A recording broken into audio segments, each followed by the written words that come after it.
the church, and when they talk of Islamophobia in this country, we cannot ignore the wars that are being fought. How many dead Afghanis will it take to make the world a better place? How many dead Afghans for every dead American? Attacks on civilians in Britain are as unjustifiable as they are in Iraq or Afghanistan. But there is one simple fact. Before the war in Afghanistan, Britain was not under threat from bombings.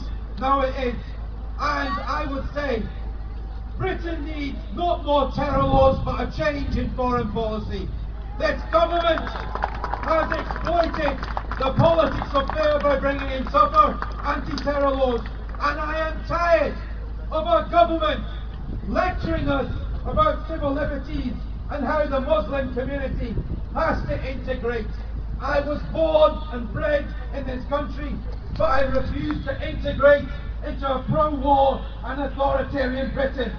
We know that injustice and prosecution of law crime will radicalise and act as a recruitment sergeant, just as it did 20 years ago for the IRA. The roots of violence at home lie in the illegal wars in the Middle East. And I want to conclude with the BBC and Question Time. Question Time showcased the British National Party as a legitimate, respectable, democratic political party when it is nothing of the kind.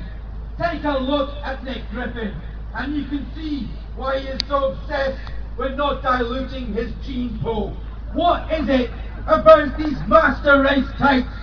Adolf Hitler was a weirdo, Goebbels' propaganda chief was a freak, and now we have Nick Griffin, who cavorts with a Ku Klux Klan, but only the non-violent lynch mob type.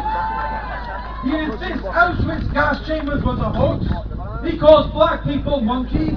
He says London is no longer a British city and prefers those sheep of the remote Welsh rule.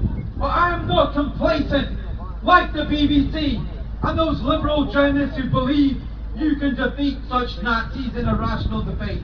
Why should those who lost their families in the gas chambers of Auschwitz have to rationally debate with a Nazi like Nick